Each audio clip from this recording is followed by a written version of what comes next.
I got diagnosed with colitis in 8th grade, so about 12 years old. Then I got diagnosed with Crohn's at about age of 18 while I was in the hospital, getting injected with needles all day, every day, middle of the night.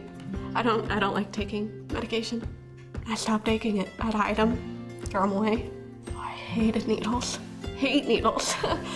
I think ever since I got diagnosed, that's when my needle phobia began.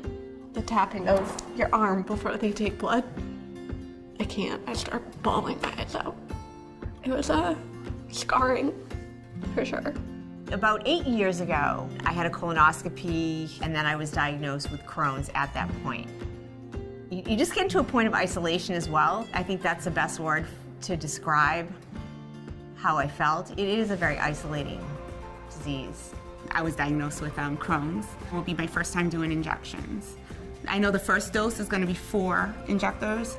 I was having a lot of pain, mainly in my fingers, and they were swelling up really bad.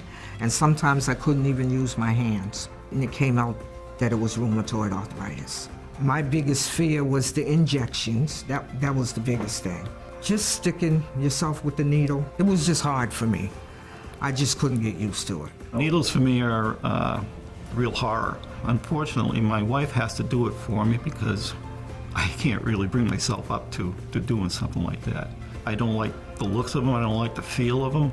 If we could eliminate that would be fantastic. With the portal, I looked it up online and it looks very promising. You know, if this new injection method here, I might even be able to do it myself. I like the fact that it doesn't have a needle, so you don't have to prick yourself. I think it's a good idea. It's absolutely amazing. I love the whole system, actually. I love the real time, the fact that my care team, my doctors can get information, I can get feedback, I can give feedback. I think it's wonderful. Having no stress, no needles would be great.